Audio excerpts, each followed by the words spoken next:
السلام علیکم ویورز، خوش آمدید کہتے ہیں آپ کو اپنے چینل وزڈم میں۔ ناظرین، آج کی اس ویڈیو میں ہم آپ کو بچوں کا قد کم رہ جانے کی سائنسی وجوہات بتائیں گے، مگر ویڈیو میں آگے بڑھنے سے پہلے میری آپ سب سے درخواست ہے کائنڈلی اس چینل کو سبسکرائب کر دیجئے، اور ویڈیو پسند آئے تو لائک ضرور کیا کریں، اور اچھے کامنٹس تو آپ کرتے ہی ہیں، بہت شکریہ، اور مزید اسی طرح سے اچھے کامنٹس کرتے رہیں۔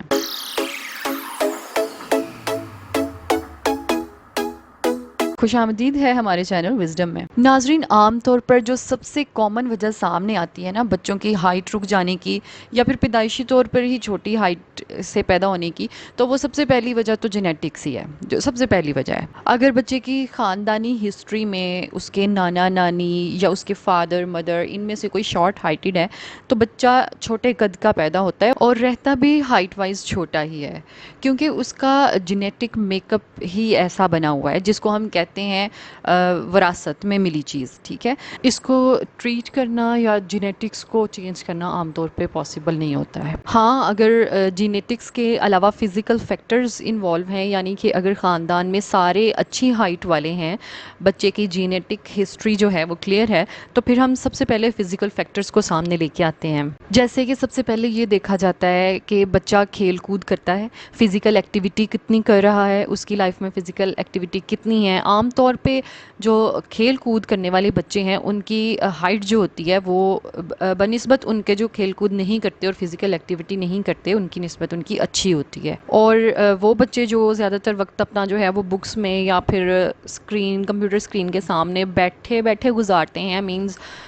کوئی کھیل کود یا ایسی کوئی ایکٹیویٹی نہیں کر رہے، تو ان کی ہائٹ جو ہوتی ہے نا وہ چھوٹی رہ جانے کا خدشہ زیادہ ہوتا ہے۔ عموماً آپ نے جو دیکھا ہوگا کہ جو پلیئرز ہوتے ہیں ہمارے، وہ ہائٹ وائز عموماً اچھے ہوتے ہیں، زیادہ تر وہ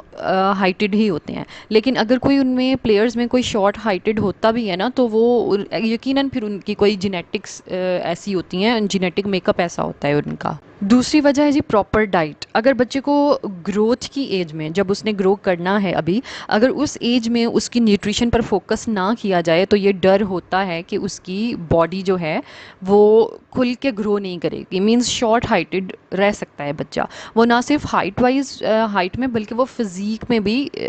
پور نیوٹریشن کو شو کر رہا ہوتا ہے۔ اور تیسری وجہ جو کہ عام طور پہ میں بوائز کی بات کروں گی،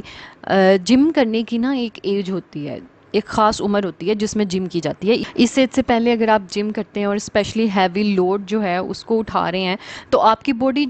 باڈی کی جو گروتھ ہے وہ ہائٹ وائز ہونے کی بجائے اس کے مسلز کو پھلانے اور ان کی مضبوطی میں لگ جاتی ہے، جس سے اس بات کا خدشہ ہوتا ہے کہ ہائٹ رک جائے گی اور مسلز پھیلنا شروع کر دیں گے۔ چوتھی وجہ جو کہ ایک سیریس کاز ہے، اگر کوئی بچہ کسی ڈیزیز سے گزر رہا ہے، جیسے کہ کوئی کرونک ڈیزیز ہے یا اینڈوکرائن ڈیزیز ہے، یہ بھی ہائٹ کو متاثر کرتی ہیں۔ اینڈوکرائن ڈیزیز میں جیسے کہ ہائپوتھائرائڈزم ہے، یعنی کہ جو ہمارا تھائرائڈ لیول ہے وہ لو ہو جاتا ہے، یہ شارٹ ہائٹ کاز کرتا ہے، ٹھیک ہے۔ اسی طرح جو کرونک ڈیزیز ہیں،